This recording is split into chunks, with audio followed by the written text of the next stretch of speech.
रहीम, अस्सलाम वालेकुम। आप देख रहे हैं मेरे सवाल और मैं हूं मुनीफ फारूक। पाकिस्तान के अंदर सियासी गुफ्तगू या पॉलिटिकल डायलॉग की बात कोई नई नहीं है, पहले भी ऐसी कोशिशें की जाती रही हैं। सियासी जमातें हमेशा ये कहती रही हैं कि मुल्क को ज़रूरत है कि एक नेशनल पॉलिटिकल डायलॉग हो, इदारे भी उसके अंदर बैठे, हर कोई अपनी हद के अंदर रहकर काम करे। जो काम आइन ने बता दिए हैं कि ये किसी भी इदारे ने करने हैं, वो इदारा ये काम अपनी हदूद के अंदर करे। सियासतदान अगर सियासत करें तो वो अपनी हदूद के अंदर करें और एस्टैब्लिशमेंट से बारहा मदद ना मांगते रहें।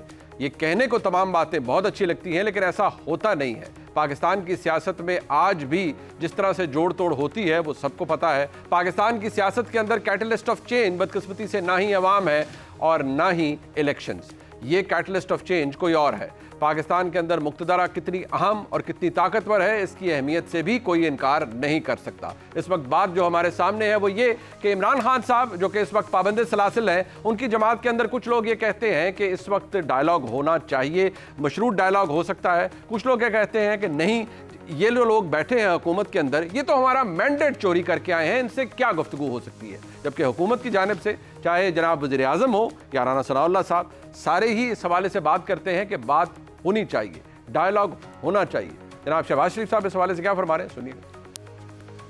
अपने जाती पसंद नापसंद से बालातर होकर पाकिस्तान के बेहतरीन मफाद में हम इकट्ठे हो जाएं। जब तक हम सर जोड़ के नहीं बैठेंगे, मुल्क जिस नहज पे आन पहुंचा है, हम इस दलदल से जो है वो नहीं निकल सकेंगे। मैं एक सियासी कारकुन हूँ और मैं इस बात पर यकीन रखता हूँ कि रास्ता मुज़ाकरात से निकलेगा और पॉलिटिकल फोर्सेस को बिल आखिर एक दूसरे को बर्दाश्त करके बैठना पड़ेगा। उसके लिए माहौल बनाना पड़ता है और पहल हमेशा हुकूमत करती है। सियासत में हमेशा मसले का हल डायलॉग के जरिए होता है। आसिफ ज़रदारी साहब इस वक्त सदर मुमलिकत हैं और बात मफाहमत की हो या तस्फिये की हो, वो अपनी महारत आप रखते हैं और शायद मामलात को हल भी बखूबी तौर पर कर सकते हैं।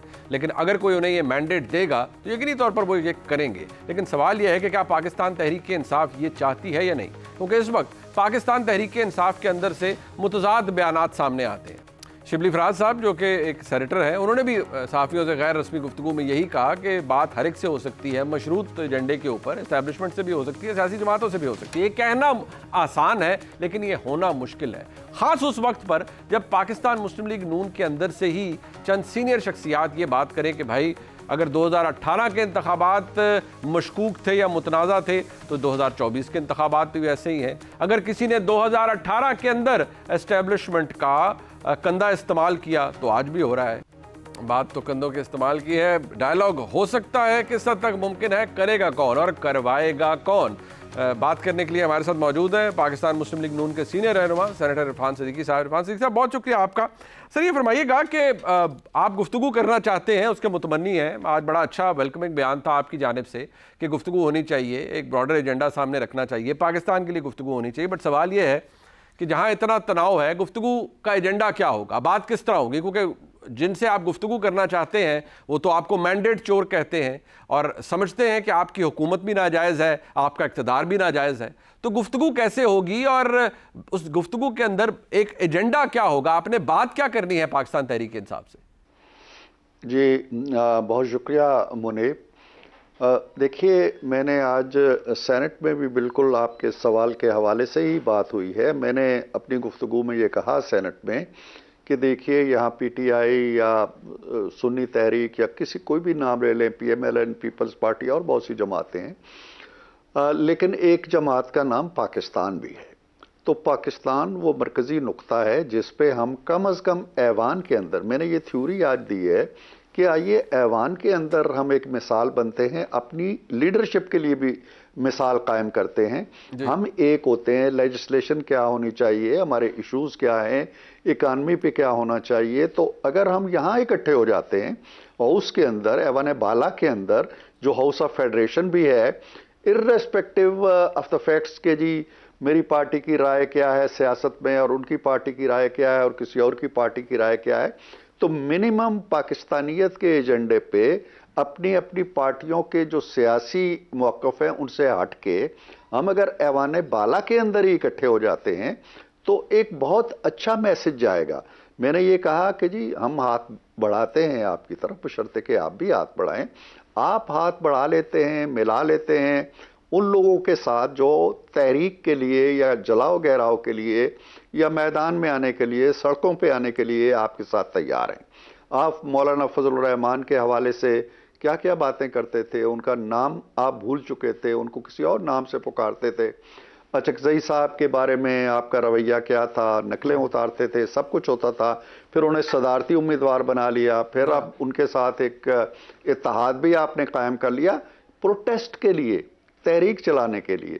मैंने कहा कि चलें हम चोर सही या हम डाकू सही, पाकिस्तान के लिए हमारे साथ भी हाथ मिला लें, हम एक दूसरे से हाथ मिलाते हैं। मुनीब मैं बताऊं, कल हमारी एक छोटी सी मीटिंग हुई ये सेशन शुरू होने से पहले।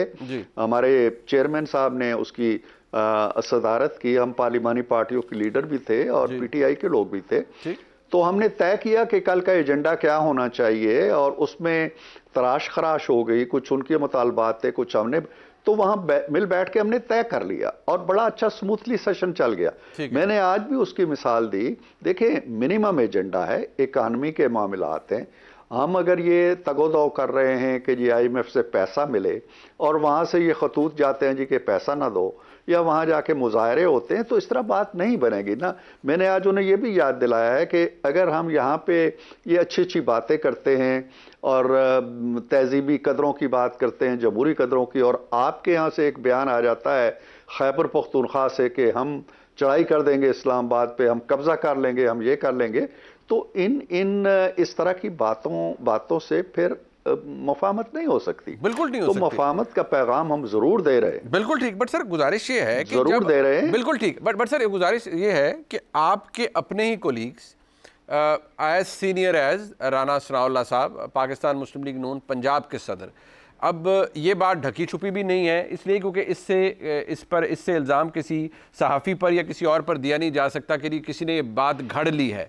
अगर वो ख़ुद कहते हैं या ख़ुद फरमाते हैं कि टेलीविज़न प्रोग्राम के अंदर कि हाँ जी 2018 के अंदर जो कंधों पर चढ़ के आए थे वो कह रहे थे इलेक्शन ठीक था, और हम कह रहे थे इलेक्शन ख़राब है और इलेक्शन में मैंडेट चोरी हुआ है। जो 2024 में कंधों पर चढ़ के आए हैं वो कहते हैं इलेक्शन ठीक है, और आज तहरीक इंसाफ कह रही है कि ये इलेक्शन धांधली ज़दा है, और वो ख़ुद कह रहे हैं कि मैं ये बिल्कुल नहीं कह सकता कि ये इलेक्शन साफ़ और शफाफ था। तो एक ऐसी जमात जिसके अंदर से इतने सीनियर लोग, कोई ऐसा नहीं कि कोई बाय स्टैंडर ये बात कर रहा है, सीनियर लोग जब खुद नेशनल टीवी पर आकर ये बातें एक्नॉलेज करेंगे, कहेंगे और मानेंगे कि ना सिर्फ हम एस्टैब्लिशमेंट के कंधों पर चढ़ के आए, बल्कि जिस इलेक्शन के तहत हम सामने आए वो भी धांधली ज़दा है, मुतनाज़ा है, तो फिर कोई बात क्या करेगा इरफान सिद्दीकी साहब, और डायलॉग क्या होगा? और फिर इमरान खान अगर ये कहेंगे कि नहीं मैं आपसे बात नहीं करना चाहता क्योंकि आपके अपने लोग ये कहते हैं कि आप धांधली करके आए हैं, तो सर फिर क्या मफाहमत होगी और क्या डायलॉग होगा सर? देखिए, पहली बात तो ये है कि इमरान खान साहब ने कभी ये दलील नहीं दी कि चूंकि आपके अपने लोग कह रहे हैं कि ये धांधली ज़दा इलेक्शन है इसलिए मैं बात नहीं करूंगा। ठीक है जी। उनके पास साल हा साल से एक दलील है जिस पे वो यकीन रखते हैं ईमान की हद तक कि हम चोर हैं, ठीक है जी, और हम डाकू हैं। ठीक है जी। चोरों और डाकुओं से वो हाथ नहीं मिलाएंगे, चाहे सूरज मगरिब से तलू होना शुरू हो जाए और मशरिक से गरूब होना, और किसी दलील की उन्हें ज़रूरत ही नहीं है। उन्होंने ये तय कर लिया है और वो कल तक इस मौके पे कायम थे। कल भी उन्होंने यही कहा जी कि इन लोगों से कोई बातचीत नहीं हो सकती, कोई मफाहमत नहीं हो सकती। जहां तक राना सनाउल्लाह साहब की बात का ताल्लुक है, मैंने राना साहब को ये कहते भी सुना है अपनी सीट के हवाले से कि जी मैं हारा हूं और मैं अपनी हार को तस्लीम करता हूं और लोग ने मेरे खिलाफ वोट दिया है, ठीक है जी, लिहाजा मैं शिकस्त खा गया। ठीक है जी। ये बात जो आप कह रहे हैं जी कि उन्होंने ये कहा है, फ्रैंकली मैंने ये बात नहीं सुनी उनकी जुबान से, और अगर उन्होंने कही है तो इसकी तौज़ी या तौजी या वजाहत वो खुद ही कर सकते हैं। वो सीनियर लीडर हैं, मुझसे तो खैर बहुत ही सीनियर हैं, उनकी वाबस्तगी पार्टी से बहुत पुरानी है, सबसे बड़े सूबे के वो सदर हैं पार्टी के, लिहाजा वो इसकी वजाहत कर सकते हैं। हम ये ज़रूर समझते हैं कि शायद, मैं ये नहीं कहता हूं कि 100% हमारे यहाँ इंतखाबात के हर आलाइश से पाक होने की तो रवायत ही नहीं है ना। अब भी ऐसा हुआ होगा, 2018 का तो सबके सामने आश्कारा हो चुका है कि क्या हुआ था। लेकिन हमने 2018 सर, अगर मैं कथा कलामी होगी आपकी, जो आप फरमा रहे हैं बिल्कुल राना साहब ही वजाहत कर सकते हैं, लेकिन मसला ये है कि आपने जिस तरह फरमाया एक रिसेंट इंटरव्यू के अंदर, उसके ऊपर बहुत बात हुई। आपने कहा मियां नवाज शरीफ साहब इस सोच के साथ आए थे कि वो वज़ीर आज़म नहीं बनेंगे, लेकिन इस बात को राना सनाउल्लाह साहब ने भी कहा जी कि नहीं, ऐसा नहीं है, मियां नवाज शरीफ को सिंपल मेजॉरिटी नहीं मिली, इसलिए उन्होंने फैसला कर लिया कि मैं वज़ीर आज़म नहीं बनूंगा। और भी कई लोग हैं जिन्होंने आपकी बात से एग्री नहीं किया। ख्वाजा आसिफ साहब से जब मैंने इस्तफसार किया, उन्होंने कहा हाँ जी मोहतरम इरफान सिद्दीकी साहब की बात ये उनके और मियां नवाज शरीफ साहब के दरमियान बात है और मुमकिन बात है कि ज़ाहिर बात है इन कॉन्फिडेंस को बात हुई तो वो दुरुस्त होगी। बट सवाल ये है सर कि बेशक आप एट्रीब्यूट कर सकते हैं कि ये उस शख्सियत ने बात की, फॉर आर्ग्यूमेंट सेक मैं ये कह रहा हूँ कि ये उस शख्सियत ने बात की, वो इसकी वजाहत कर दे, लेकिन जो इससे तासुर मिलता है सर कि ये आपकी पार्टी के अंदर सोच मौजूद है कि ये इंतखाब हमें जिस तरह जीतना था हम उस तरह नहीं जीते, हम किसी ना किसी की मदद से इंतखाब जीते हैं। क्या ये बात आपकी पार्टी में सिर्फ ये चंद लोग करते हैं या ओवरऑल पार्टी भी ये महसूस करती है? मेरा ख्याल है कि पार्टी नहीं महसूस करती। मियाँ साहब इन मामलात में बड़े मोहतात होते हैं, उनसे गुफ्तगू रहती है। हमारी मीटिंग भी हुई थी एक बड़ी कम्प्रीहेंसिव, जिसमें राना साहब भी थे, मैं भी था, इलेक्शन के फ़ौरन बाद। तो उसमें कहीं किसी ने इशारतन और किनायतन भी ये बात नहीं की थी जो आप बात कह रहे हैं या जो राना साहब से एट्रीब्यूट आप कर रहे हैं, ऐसी कोई बात नहीं हुई थी। हम ऐसा नहीं समझते। हम ये ज़रूर समझते हैं कि इर्रेगुलरिटीज़ हुई होंगी। इससे पाक में यही बात अर्ज कर रहा था कि उससे पाक नहीं होते हमारे इलेक्शन, लेकिन 2018 का तो सारा किस्सा तश्तज़बाम हो चुका है, उसमें कोई अबाम नहीं है। मैंने आज भी सेनेट में कहा कि हम उन तमाम तहफ़्फ़ुज़ात के बावजूद आके बैठ के, सेनेट में भी बैठ के, नेशनल असम्बली में बैठ के, अपोजिशन बेंचों पर बैठ के अपना किरदार अदा करते रहे, अपनी आवाज़ उठाते रहे उस वक्त तक जब तक कि हुक्मरान इत्तेहाद ने अक्सरियत खो ना दी और वहाँ पे अपोजिशन उधर जा बैठी और हुकूमत अपोजिशन में आ। तो मेरे कहने का मतलब यह है कि हमें ऐसा कोई नहीं है कि हमारा मैंडेट नहीं है या हमें वोट नहीं मिला है, या मेरा ख्याल है कि पीटीआई को जो भी वो आज़ाद थे या जो भी थे उनको ऑलमोस्ट वही वोट मिला है जो 2018 में मिला था, 30 या 31% के करीब। हमारे वोट भी ऑलमोस्ट वही हैं और हम दोनों के यानी चोरों के और डाकुओं के अगर आप मिला लें तो 2018 में भी ज्यादा थे उनके और आज भी ज्यादा हैं। तो कोई बहुत बड़ा जमीन आसमान का फर्क नहीं आया है। बिल्कुल ठीक। और ये तासुर है कि आप अपने जोरे बाजू पर इक़्तिदार में। बहुत शुक्रिया जनाब इरफान सिद्दीकी साहब, आप हमारे साथ अपना कीमती वक्त दिया। इस वक्त प्रोग्राम में मुझे ज्वाइन कर रहे हैं जनाब सरबराह आरिफ हबीब ग्रुप, पाकिस्तान के नामवर बिजनेसमैन जनाब आरिफ हबीब साहब। आरिफ हबीब साहब की रिसेंटली मुलाकात हुई बिज़नेस फ्रेटर्निटी की वज़ीर आज़म से। आरिफ हबीब साहब बहुत शुक्रिया आपका। सर मैं अगर आपसे पूछ पाऊँ कि आप इस हवाले से पर्सनली भी कोई ख्वाहिश रखते हैं पाकिस्तान की बिज़नेस कम्युनिटी कि आप भी कुछ ऐसी एफ़र्ट करें जिससे ख़ास तौर पर इमरान खान साहब और इस्टेब्लिशमेंट के दरमियान जो तलखी है वो ख़त्म हो सके या कम हो सके? मनीष साहब, ये कोशिश हम बहुत अरसे से जो है वो कर रहे हैं। मुझसे कहा गया कि आपने जो है वो शहबाज शरीफ साहब को तो ये बात की, बट और क्वार्टर्स में भी जहाँ बात करनी चाहिए आपने की है। तो मैंने कहा हाँ, जब हम जो है इमरान खान जब प्राइम मिनिस्टर थे और पाकिस्तान बिजनेस काउंसिल के प्लेटफॉर्म से जो है वो प्राइम मिनिस्टर हाउस में मीटिंग हो रही थी, वहाँ कैबिनेट मिनिस्टर्स थे, तो उस वक्त जो है वो दिन था कि जिस दिन वो बख्ताबर बीबी की शादी थी और बिलावल साहब को कोविड हुआ था और शहबाज शरीफ साहब की मदर का इंतकाल हुआ था।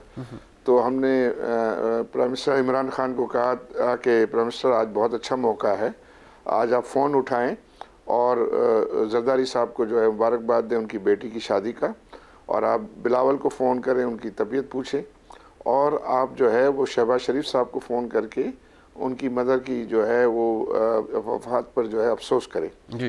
तो उन्होंने कहा मैंने ट्वीट कर दिया है। तो मैंने कहा ये ट्वीट काफ़ी नहीं है, आप फ़ोन करेंगे तो उसका बहुत ज़्यादा असर होगा। तो आइडिया ये था उस वक्त भी कि ये जो मुख्तलिफ पार्टीज़ के अंदर जो है ना वो बातचीत का रिवाज होना चाहिए जी।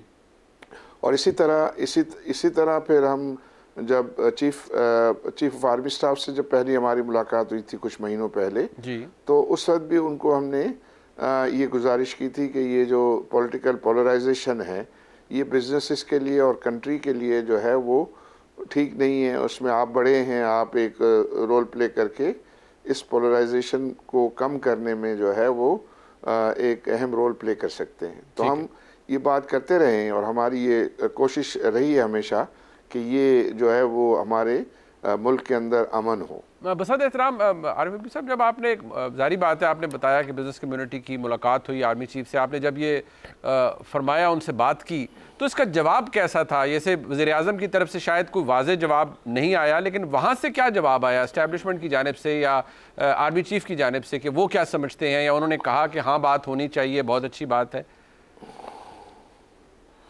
उन्होंने ये कहा कि ये जिस तरह आप समझ रहे हैं ऐसा जो है नहीं है। तमाम पॉलिटिकल पार्टीज़ तो एक तरफ हैं, सिर्फ एक ही पॉलिटिकल पार्टी है जो डिफरेंट साइड पे है, और उसको जो है वो उससे ज़्यादा फिर हम ज़ाहिर है आप इन फोरम पे इससे ज़्यादा कोई आप आर्गूमेंट नहीं करते जी हाँ। और वो बात जो है एक्चुअली जो हमारा मकसद होता है बात को पहुंचा देना। बिल्कुल सही। जिस तरह आपने फरमाया, एक वाक़या आपने कोट अभी कुछ देर पहले किया कि आपने उस वक्त जनाब इमरान खान जब वो वज़ीर-ए-आज़म थे, उन्हें कहा कि आप रब्ता कीजिए, तो उन्होंने कहा मैंने ट्वीट कर दिया, लेकिन आपने उन्हें फरमाया कि ट्वीट काफ़ी नहीं है। वही जनाब इमरान खान या उनकी जमात के आज लोग कहते हैं कि नहीं, सवाल ही पैदा नहीं होता, हम इनके साथ नहीं बैठ सकते। कुछ लोग हैं जो कहते हैं कि मशरूत मामलात तय पा सकते हैं, मुज़ाकरात हो सकते हैं, लेकिन by and large Imran Khan साहब तो किसी से बात करने के लिए सिवाय एस्टैब्लिशमेंट के तैयार ही नहीं है आज भी।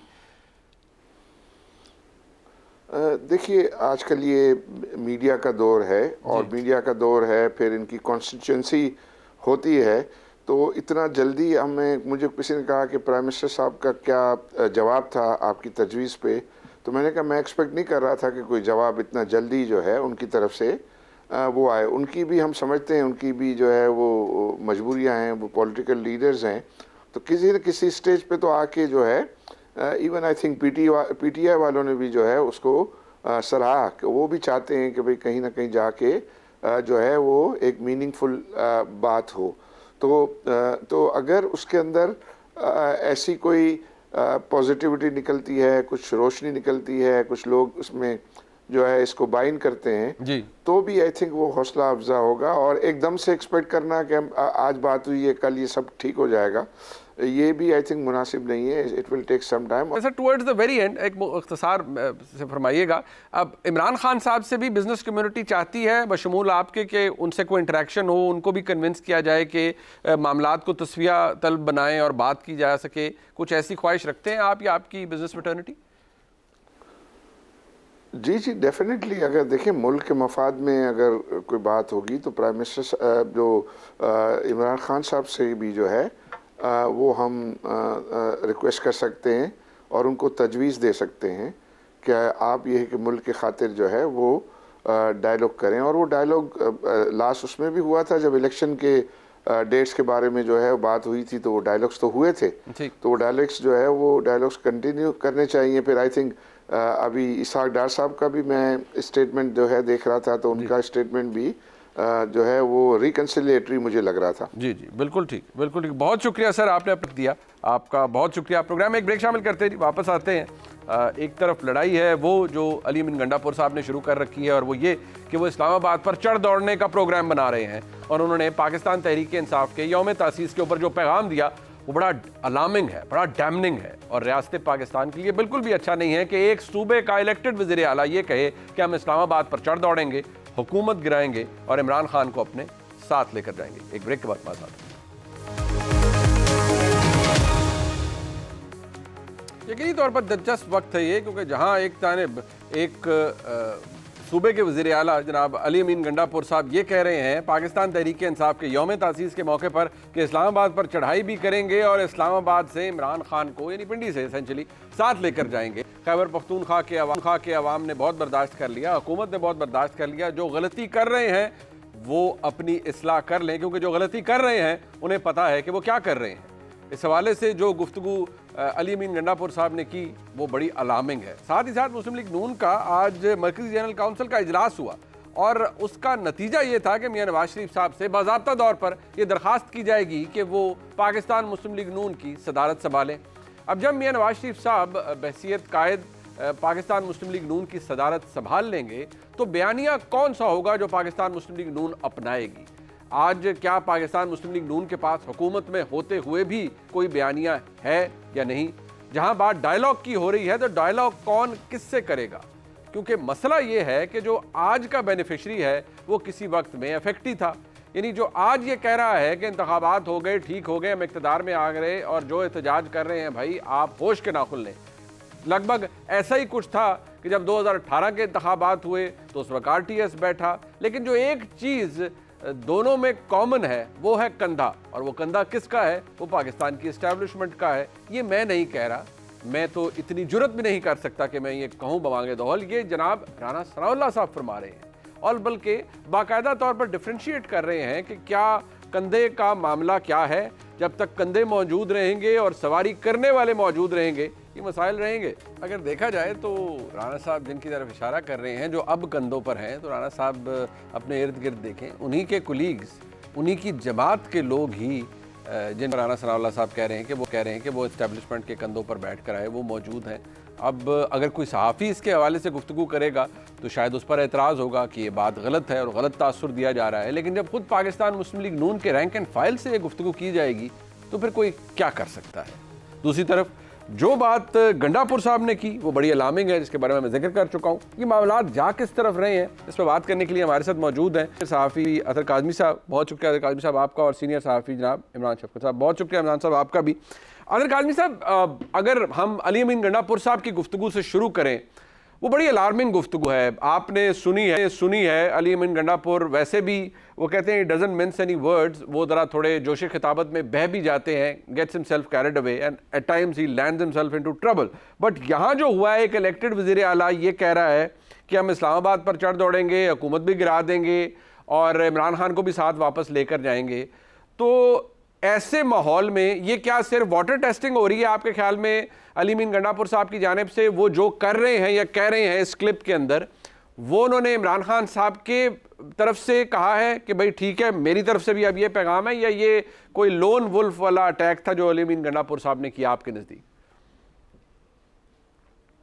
देखिए, मेरी ख्याल में जो अली अमीन गंडापुर साहब के ऊपर वोटर्स का प्रेशर है, इसलिए कि बहुत सारे लोग उनके ऊपर तनकीद भी कर रहे हैं जमात के अंदर से कि जनाब अभी तक खैबर पख्तूनख्वा के अंदर जो आरओज वगैरह थे, जो एडमिनिस्ट्रेशन के लोग थे, उनके खिलाफ क्या कार्रवाई हुई, क्या उनकी कोई तहकीकात हुई, जिन जगहों पे मुबैना तौर पे धांधली हुई, हुकूमत वहां पे बड़ी सुस्त है।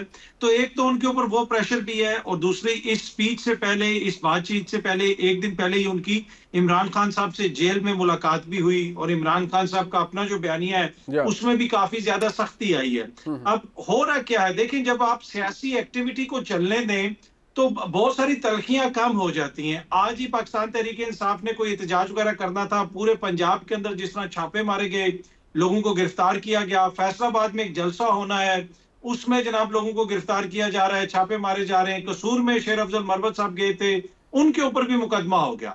तो जब आप सियासी एक्टिविटी को रोकेंगे तो वो आवाजें जो फ्रिंज पे होती हैं, वो आवाजें जो थोड़ी तल्ख होती हैं, वो अवाम के अंदर ज्यादा पॉपुलर हो जाती हैं। पर जो सेंटीमेंट है इस वक्त एक सूबे का, अली अमीन गंडापुर साहब ने उसकी बड़ी क्रूड शेप या फॉर्म हमें सुनाई है, लेकिन उसको आप बेहतर अंदाज में भी कह सकते थे। लेकिन सेंटीमेंट अवाम का यही है उस सूबे की कि हमारे साथ एक ज्यादती हो रही है, हम लोग इलेक्शन जीते हुए हैं और हमारे लीडर के ऊपर जिस किस्म के मुकदमात हैं वो मुनासिब नहीं है, उनके खिलाफ एहतजाज होना चाहिए। अब इनको बेहतर अल्फाज में भी ये चीज हो सकती थी, लेकिन उन्होंने कहा कि माजी में आपने मेरे ऊपर मुकदमे चलाए थे। अली अमीन गंडापुर साहब को भी शहर शहर गली गली घुमाया गया, उनके बाल काटे गए, उनके ऊपर इस चीज पे पर्चा हुआ कि उन्होंने कहा था कि हम इस्लामाबाद पे आएंगे। तो वही चीज उन्होंने दोबारा दोहराई कि जी देखें ये सब कुछ आपने करके देख लिया, आज मैं दोबारा वज़ीर आला भी बन गया और यहाँ पे खड़े होकर दोबारा ये कह रहा हूँ कि हम इस्लामाबाद में आएंगे।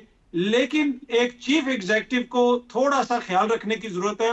इस मुल्क को हमने सियासी टेम्परेचर नीचे लेके आना है, ये हमारा थोड़ा सा नहीं, सियासी कूदते हैं, हम उनसे एक्सपेक्ट। बिल्कुल ठीक है, आप दुरुस्त फरमा रहे हैं, लेकिन थोड़ा सा नहीं, शायद बहुत ज्यादा एहतियात करने की जरूरत है। एक इलेक्टेड वज़ीर आला को छोटा सा एक जुमला ऐड कर दूं, जरूर बिल्कुल छोटा सा जुमला ऐड कर दूं, ये इलेक्टेड वज़ीर आला है, सियासी कूदते, हम इनसे एक्सपेक्ट करते हैं कि ये सियासत के जरिए मामलात को हल करें। इस तरह धमकियों से मामलात को हल करने के लिए अगर ये भी चल पड़े तो ये मुनासिब नहीं है। बिल्कुल ठीक। अब इमरान शफकत साहब के पास जाते हैं। इमरान साहब, ये जिस तरह का रिस्पॉन्स गंडापुर साहब की जानिब से है, अब ये बड़ा क्रूड है और बड़ा सख्त है। ये कह देना कि जी हम चढ़ाई करेंगे, इमरान खान को लेकर रहेंगे, मतलब तासुर ये देना कि इमरान खान साहब जैसे पंपनी बाग के अंदर चहलकदमी फरमा रहे हैं और उनको अपने साथ पूरा खैबर पख्तूनख्वा की हुकूमत अपने साथ ले जाएगी। इसकी ये डायरेक्टेड है और उनका ये कहना कि जो लोग गलती पर हैं वो अपनी इस्लाह कर रहे हैं, जो गलती पर हैं उनको पता है कि हम गलती कर रहे हैं, ये क्लियरली हुकूमत की तरफ तो है नहीं, ये मुक्तदरा की जानिब है। आपको लगता है कि ये काबिल हज़म है जो अली अमीन गंडापुर साहब ने कहा, और अगर है तो फिर इसका मतलब है कि एस्टैब्लिशमेंट का जरा हाथ हौला हो गया है ओवरऑल पीटीआई के ऊपर? इससे पहले ये जो उन्होंने आज धमकी दी है जिसका हम जिक्र कर रहे हैं, और बिल्कुल एक जिस तरह हमला करने वाली बात है और जेल पे हमला, इदारों के ऊपर हमला, तो ये इससे पहले एक कोर कमांडर साहब से जाके पूरी अपनी कैबिनेट के साथ इन्होंने मुलाकात भी की थी। मुझे ये लगता है कि ये इमरान खान साहब का ज़ाती दबाव है, अदरवाइज़ तो पाकिस्तान तहरीक इंसाफ की पूरी जो बाहर क़यादत है वो आप देख लें कि उनका तर्ज अमल किस तरह का है, उनको ज़मीनी हक़ाइक़ का अंदाज़ा है, उनको पता है कि रियलिस्टिक की किस तरह आगे बढ़ा जा सकता है, हकीकत पसंदाना जो प्लान है या जो लाए अमल है वो कौन सा काबिल अमल हो सकता है। तो आप देखें कोई भी पॉलिटिकल पार्टी हो वो रियासत की ताकत के साथ टकराना, लड़ना शायद उसके बस की बात नहीं होती। तो सियासतदानों को, अतर साहब ने बड़ी अच्छी बात की है कि सियासतदानों को सियासी ज़ुबान इस्तेमाल करनी चाहिए। दबाव किसी भी किस्म का जो अगर वो फील कर रहे हैं कि ये लोगों का बहुत बड़ा दबाव है तो वो वाली ज़ुबान बोल रहे हैं, तो मेरा ख्याल है कि ये नाकामी है उनकी। एक सियासतदान को तो दबाव बर्दाश्त करना पड़ता है और उसको किसी और तरीके से रिलीज़ करना पड़ता है। तो ये महाज अराई, मेरा ये ख्याल है ज़ाती तौर के ऊपर कि ये पाकिस्तान के इदारों को या हमारी इस्टेब्लिशमेंट को ये अंदर खाते जो है वो उनको ये कहते हैं कि हम जब प्राइवेटली मुलाकात होती, क्योंकि इन्होंने तो पब्लिक नहीं की थी वो वाली बात, वो तो डॉन के ब्यूरो चीफ ने खबर ब्रेक की थी कि इस तरह इनकी 1-2 मुलाकातें हो चुकी हैं। बिल्कुल। तो अंदर खाते ही इस्टेब्लिशमेंट के साथ है, अंदर खाते इनको कोई इशू नहीं है कि इमरान खान साहब के साथ क्या होता है क्या नहीं होता। वो जिस तरह से मामला चल रहे हैं इनको अंदाज़ा है कि जब तक वो सियासी जहन के साथ आगे नहीं बढ़ेंगे, सियासी रास्ता नहीं निकालेंगे, उनके साथ यही होगा।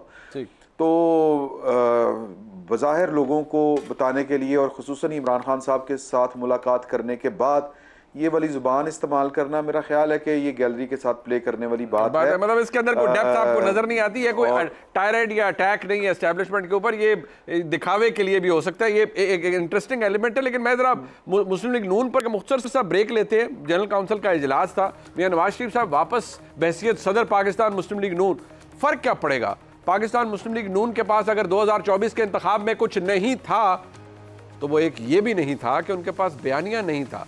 जो बातें या चीज़ें वो कोट करते थे वो 2013 से लेकर 2018 के दरमियान की थी, 2016 की थी, 2015 की थी, 2013 और 18 के दरमियान की गई तरक्की की थी जो उनकी हुकूमत क्लेम करती है कि उन्होंने ली, बिजली घर बनाए, सब कुछ किया। लेकिन उसके बाद कुछ ऐसा नहीं था जिसको पाकिस्तान मुस्लिम लीग शोकेस कर सकती।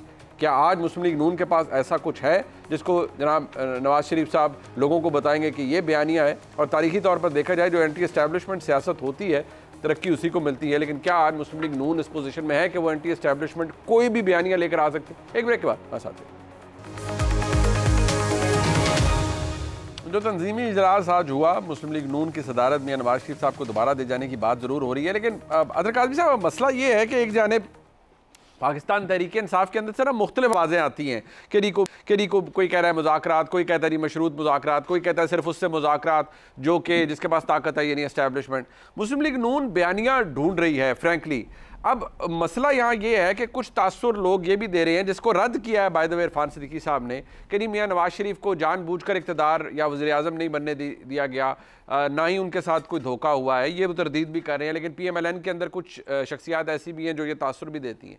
मुस्लिम लीग नून फॉर दैट मैटर क्या बयानियाँ ला सकती है अगर मियाँ नवाज शरीफ साहब सदारत रखते हैं या सदारत देते हैं? तो कोई मज़ामत ऐसी है जो कि वो दिखा सकते हैं? इस वक्त इस्टेब्लिशमेंट को तो दिखाने के लिए कोई मज़ामत नहीं है मुस्लिम लीग नून के पास। देखिए जी, मुस्लिम लीग नून का बयानिया मेरे ख्याल में मियां साहब के बजाय अब मोहसिन नकवी साहब देंगे। जो मोहसिन नकवी साहब बयानिया देंगे वही नून लीग का बयानिया होगा। इस वक्त सिचुएशन यही है। वो उनके वजीर दाखिला हैं और मोहसिन नकवी साहब के हवाले से जमात के अंदर से भी बड़े इतराजात किए जाते हैं, लेकिन जब तक मोहसिन नकवी साहब वहां पे हैं, ये मैंने बात इसलिए अर्ज की कि मियां साहब हो जाए या कोई और हो जाए, वो उसका कोई बयानिया किसी काम का नहीं है। इसलिए कि आप एक तरफ कहें, अगर आप एंटी स्टैब्लिशमेंट बात करेंगे, जिस तरह आपने भी अभी क्वेश्चन किया, क्या जो उनकी काबीना के अंदर लोग बैठे हुए हैं वो उनका ताल्लुक उनकी जमात से है। आप एक तरफ मोहसिन नकवी साहब को वजीर दाखिला बना दें, सेनेटर बना दें अपने वोट दे के, और दूसरी तरफ आप कहें कि आप कोई ऐसा बयानिया बनाएंगे जिससे ये तासुर मिले कि आप एंटी स्टैब्लिशमेंट हैं और आप वोट को इज्जत दो वाला जो बयानिया था उसकी तरफ वापस आना चाहते हैं, तो ऐसा मुमकिन नहीं है। दूसरी उसकी वजह क्या, वजह यह है, आपने कंधों का जिक्र किया और राना सनाउल्लाह साहब ने कहा कि 2018 में भी कंधा था, अभी भी कंधा था, इसमें कोई दो राय नहीं है। 2018 में भी एक फेवरेट पार्टी थी, प्री पोल रिगिंग वगैरह हुई, उसके बाद भी जो कुछ हुआ वो हमारे सामने है, और 2024 में भी कंधा है। पर इशू ये है कि 2018 में एक लिविंग पॉलिटिकल एंटिटी किसी के कंधे पे थी। इस वक्त कंधे ने सियासी लाश उठाई गई, और उसको जब लाश को आप कंधे पे रखते हैं तो बहुत ज्यादा बोझ पड़ जाता है, तो वो एक बोझ भी बहुत बड़ा मसला है। तो ये दो मुख्तलिफ सिनारियो हैं इस वक्त, लेकिन फैसला आप जमात नहीं समझ रहे, लिविंग पार्टी नहीं समझ रहे, उसे सियासी लाश आप उससे तशबीह दे रहे हैं मुस्लिम लीग नून को बहैसियत जमात। नहीं, मैं ओवरऑल हुकूमत को दे रहा हूँ, जो हुकूमत जिस तरह बनी हुई है, हुकूमत भी तो मुस्लिम लीग नून की है नाथर साहब, मतलब इसमें मुबहम बात तो नहीं होनी चाहिए ना। मैं ये अर्ज क्यों कर रहा हूँ, जी मैं ये अर्ज इसलिए कर रहा हूँ कि आप खैबर पख्तूनख्वा में देखें कि जनरल इलेक्शंस में ये कितनी सीटें जीते हैं और मखसूस नशिस्तें उनको उससे ज्यादा दी गई हैं। यही हाल पीपल्स पार्टी का है कि जनरल नशिस्तें कम है, मखसूस नशिस्तें ज्यादा है। तो क्या कोई लिविंग सियासी एंटिटी ऐसी हो सकती है कि उसकी जनरल नशिस्तें कम हो और मखसूस उसको ज्यादा दे दी जाए? तो ये ऐसी चीजें तो फिर सियासी लाशों के साथ ही होती है। ये सियासी लाश है या सियासी लाशा है इमरान शफकत साहब, जो हुकूमत है इस वक्त, देखिए इसके अंदर सबसे बड़ा हिस्सा और डोमिनेंट हिस्सा पाकिस्तान मुस्लिम लीग नून का है। मियां नवाज शरीफ साहब दोबारा सदारत संभाल लेते हैं, इस बात से कोई दो राय नहीं कि इस वक्त मुल्क के सबसे ज़्यादा सीनियर तरीन सियासतदान है, 3 दफ़ा वज़ीर आज़म रह चुके हैं। मुस्लिम लीग नून सिर्फ मियां नवाज शरीफ है और उसके अलावा कुछ नहीं, उन्हीं के इर्द गिर्द घूमती है। बट सवाल ये है कि मुस्लिम लीग नून अरूज पर थी और वो 2018 के इंतखाबात के बाद भी अरूज पर रही, बहुत कामयाब रही, 80-85% बाई इलेक्शन जीतती रही, जब तक वो एस्टैब्लिशमेंट के खिलाफ खड़ी थी। आज एस्टैब्लिशमेंट के साथ है या एस्टैब्लिशमेंट उनके साथ है, जो एक और हर एक को इस बात का इल्म भी है। तो क्या बयानिया होगा आपके नज़दीक जो मियां नवाज शरीफ साहब के दोबारा सदारत संभालने से मुस्लिम लीग नून बना पाएगी, जिससे वो ये तासुर दे कि आज भी हम बहुत मकबूल हैं और आज भी हम बहुत मजबूत हैं?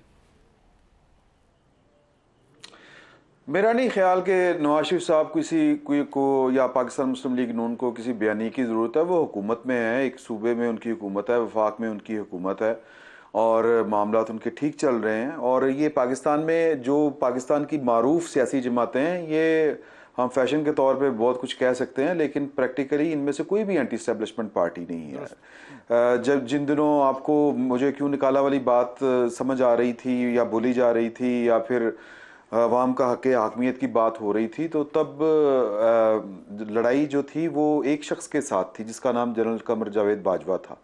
अब अगर आज को बड़ी फेवरेट पार्टी है कुछ लोगों की, पाकिस्तान तहरीक इंसाफ, उनको लगता है कि वो एंटी इस्टेब्लिशमेंट है, उसका नैरेटिव है, उनकी लड़ाई सिर्फ जनरल आसिम मुनीर साहब के साथ है कि उनको निकाल के जो यानी इनको बकौल उनके के चोरों को ला के बिठाया है, तो मैं उनसे बेहतर था। तो ये बस लड़ाइयाँ इतनी हैं, कोई पॉलिटिकल पार्टी कुल वक्ती तौर के ऊपर एंटी इस्टेब्लिशमेंट नहीं है जो पाकिस्तान की बड़ी और मारूफ पॉलिटिकल पार्टीज़ हैं। तो हुकूमत में आने के लिए, पावर शेयरिंग के लिए इनकी अपनी अपनी स्ट्रेटजीज़ होती हैं। कोई किसी को टारगेट कर लेता है, कोई किसी को अपना विलन बना लेता है। जब शराकत इक़्तिदार हो जाता है, वो हिस्सा अपना मिल जाता है, तो बस फिर उसके बाद ठीक होता है मामला।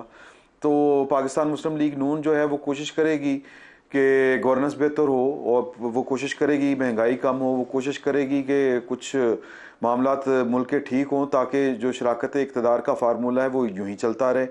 लेकिन सिस्टम जो है ये अच्छा, अब ये लोग जो आपने बात की कि एंटी स्टैब्लिशमेंट जब कोई बयानिया इख्तियार करने की कोशिश करता है, पहले मैं क्लियर फिर कर दूं, एंटी स्टैब्लिशमेंट नहीं होता, कोई एक विलन होता है जिसके खिलाफ वो होता है और वो तासुर ये मिल रहा होता है कि ये एंटी स्टैब्लिशमेंट है। बिल्कुल ठीक। तो वो लोगों के अंदर मकबूल इसलिए होता है क्योंकि वो पाकिस्तान के अवाम को 75 साल से नहीं कुछ मिल सका। पाकिस्तान के अवाम जो हैं वो लास्ट प्रायोरिटी है इस रूलिंग एलीट की, इस वजह से लोग उनके साथ मिल जाते हैं और ज़रूरतमंद तो दीवाना होता है। उनको ये उनकी कोशिश होती है, ख्वाहिश होती है कि शायद ये सिस्टम बदल देंगे, ये जो है वो पावर पॉलिटिक्स के जितने प्लेयर हैं ये उनके खिलाफ खड़े हो गए हैं, शायद किसी कोई इनकलाब आ रहा है। कोई इनकलाब नहीं आ रहा। तो लोगों की एक खुशफहमी है, उम्मीद होती है, जो एक एंटी स्टैब्लिशमेंट नैरेटिव को वो लेके उठ पड़ते हैं, चल पड़ते हैं। अभी भी कोई एंटी स्टैब्लिशमेंट नहीं है। और इमरान खान साहब जो कुछ बैठ के जेल में एक बंदे को टारगेट करते हैं, उसका नाम है आसम नीर, उसी से बात वो करना चाहते हैं। जनरल कमर जावेद बाजवा साहब के खिलाफ बातें किया करते थे, उसी के साथ उन्होंने 2-2 मुज़ाकरात किए, 2-2 टीमें बनाई। कभी उन्होंने वाने सदर में मुलाकात की, कभी उन्होंने कहा मैं GHQ आर्मी हाउस आके मुलाकात कर लेता हूँ। तो ये पाकिस्तान का जो सियासी सिस्टम है या जो गवर्नेंस का मॉडल है या जो रियासती स्ट्रक्चर है, ढांचा है, ये जब तक तब्दील नहीं होगा। राना सनाउल्लाह साहब जो शिकवा गिला कर रहे हैं, बट इमरान शफकत साहब बात यह है कि जो राना सनाउल्लाह साहब गिला शिकवा करते हैं या उनकी जमात के अंदर बहुत से लोग ऑफ द रिकॉर्ड गुफ्तगू करते हैं, वो ये कहते हैं कि यार इमरान खान, अब ये मैं खुली डुली बात कर रहा हूँ कि वो कहते हैं यार इमरान खान देखें एस्टैब्लिशमेंट के खिलाफ खड़ा हुआ, 3 फैसले हुए इलेक्शन से पहले, इमरान खान की मकबूलियत और ज़्यादा होगी, वो एस्टैब्लिशमेंट के खिलाफ है, मकबूलियत और ज़्यादा होगी, हमारे जोड़ों में बैठ गई है कि हम एस्टैब्लिशमेंट के करीब हुए हैं, मुस्लिम लीग नून उतनी मकबूल नहीं रही जितनी पहले थी, और ये ओवरऑल वाइड स्प्रेड नज़र आता है। अब ये इंप्रेशन हम तो क्रिएट नहीं कर रहे, ये तो बैसियत सहाफ़ी आपको भी पता है, यासर काज़मी साहब को पता है। क्या ये प्रॉब्लम नहीं है मुस्लिम लीग नून के लोगों में? क्या ये बात उन्होंने आपसे नहीं की, यासर काज़मी साहब से नहीं की, इमरान भाई? अच्छा, ये ज्यादातर वो लोग हैं जो शिकस्त खुर्दा हैं, ज्यादातर वो लोग हैं जो ये वाली बातें कर रहे हैं, जिनको हिस्से मिल चुके हैं, जो हुकूमतों में बैठे हुए हैं, जो असम्बलियों में गए हुए हैं, उनकी अपनी जो हल्के वाली सियासत है जिनकी ठीक है, वो उनको ये वाले मसाइल नहीं हैं, उनको ये इनकलाबी सोचे नहीं आ रही। सर बात ये है कि जब तक पाकिस्तान की जो पॉलिटिकल लीडरशिप है वो इसके ऊपर संजीदा नहीं होती, वो बारियां लेने की बजाय, शराकत इक़्तिदार के ऊपर राजी होने के बजाय जो फंडामेंटल प्रॉब्लम है पाकिस्तान के, उनकी तरफ नहीं आएगी, तब तक तो ये मसले इसी तरह ही चलते रहेंगे। वो राना सनाउल्लाह साहब ने ठीक कहा, वो ठीक है, कभी वो वाला कंधा, कभी वो वाला कंधा। बट अब अदर काज़मी साहब मसला ये है कि जो कंधा है वो तो मौजूद है। मैं हमेशा ये कहता हूं कि जब तक दोनों अतराफ से सर्विसेज जो लेना चाहते हैं उनको भी जब तक कोई ये नहीं कहेगा भाई ये सर्विस अवेलेबल ही नहीं है, आप अपने मसाइल खुद करें, हुकूमत से किसी ने जाना है तो वो आईनी कानूनी तरीके से जाएगा, हमसे कोई राब्ता ना करे, ना ही जो मुतमन्नी हो जाते हैं कि हम एस्टैब्लिशमेंट की खुशनुदी हासिल करें, जब तक वो सियासतदान भी नहीं करना छोड़ेंगे तब भी तक कुछ नहीं बनेगा। लेकिन ये जिस डायलॉग की बात हो रही है आपस में भी सियासी जमातों के, ये आपको फार फेच्ड नहीं नजर आता कि ये शायद फैशन बन चुका है कि जी डायलॉग हो, पॉलिटिकल डायलॉग हो, एक दूसरे को गिराने की बारी आती है तो फिर सारे मुंह कर लेते हैं जी कि हमें मदद कहीं से मिल जाए और हम किसी को गिरा दें, किसी को ले आए। नहीं, मैं आपसे एग्री करता हूं कि डायलॉग का तो देखिए इसमें गुंजाइश ही कहीं पे नहीं है। जिस किस्म के मुकदमात बनाए गए, जिस तरह ट्रायल हुए, राना साहब ने खुद भी कहा कि ऊपर नीचे सजाएं दी गई। अब तो देखें ना, पॉलिटिकल जमातों की हुकूमत है तो वो क्यों नहीं कहते कि अदालतों को बाहर शिफ्ट कर दिया जाए, आए वो अदालतों में पेश हो इमरान खान साहब, वहां पे वो मीडिया से भी बात करें, फिर आप देखें बहुत सारी चीजें हो सकता है कि दुरुस्त सिमत में चलना शुरू हो जाए। यहाँ पे जिसके पास हुकूमत होती है उसकी ख्वाहिश ये होती है कि दूसरा जो है बस वो जिंदा ना रहे, सियासी तौर पे उसको किसी तरीके से हम ज़िज कर दें। दूसरी बात ये है कि ये जो बयानिया है कि जी एंटी स्टैब्लिशमेंट वोट पड़ गया सारा, एंटी स्टैब्लिशमेंट और नून लीग और पीपल्स पार्टी जो है वो बेचारे बीच में वैसे ही रगड़ गए। नहीं, ये एंटी नून लीग वोट भी पड़ा है, ये एंटी पीपल्स पार्टी भी वोट पड़ा है, ये एंटी जो 16 महीने की हुकूमत की कारकर्दगी थी उसका भी वोट पड़ा है। ये सिर्फ ये नहीं है कि सारा नजला आप एस्टेब्लिशमेंट पे डाल दें। अब ये हमारा कितना बड़ा अलमिया है, और ये अब मेरा आपका या इमरान साहब ने तो हमने तो गढ़ा नहीं है, लेकिन यहाँ पे जमातें ये कहती हैं कि जी ये एंटी स्टैब्लिशमेंट हो गया। जी खुदा ना खास्ता ये कोई बाहर की स्टैब्लिशमेंट है। कैसे हम पाकिस्तान को मजबूत कर सकते हैं अगर हमारे मुल्क का कोई इदारा, अदलिया हो, मुकन्ना हो या एडमिनिस्ट्रेशन हो, कोई भी कमजोर हो, क्या मुल्क मजबूत हो सकता है? इशू यहाँ पे ये है कि हमें ये इस सोच से बाहर निकलना पड़ेगा कि जी ये जुडिशरी एक तरफ है, इस्टेब्लिशमेंट एक तरफ है, पार्लियामेंट एक तरफ है, और इस सोच से हम बाहर किस तरह निकल सकते हैं? एक ही हल है कि हर किसी का आइन के अंदर जो किरदार है वो अपने आप को उस किरदार में जो है एक तरह से उधर तक महदूद कर ले, ये जो कशमकश है ना वो खत्म हो जाए। मगरबी माशरों में भी देखी है, इदारों के दरमियान जो है बिल्कुल ठीक है, साथ साथ जो है जब आइन के अंदर चीजें होती है तो चीजों में बेहतरी आ जाती है, लेकिन बदकिस्मती से यहाँ नहीं आई। और आज भी डायलॉग है, लेकिन डायलॉग हमें तो होता हुआ नजर इसलिए नहीं आ रहा कि डायलॉग कौन करेगा, करवाएगा कौन, सब इकट्ठे बैठेंगे कैसे? कोई एक कहता है मैं चाहता हूँ बैठना आपके साथ, दूसरा कहता है मैं आपसे बात ही नहीं करना चाहता क्योंकि आप तो मेरे मैंडेट चोर है। ये मामला इसी तरह चलते रहेंगे। प्रोग्राम आपने देखा जी, इसका फीडबैक जरूर देगा, देखने का बहुत शुक्रिया। खुदा हाफिज़।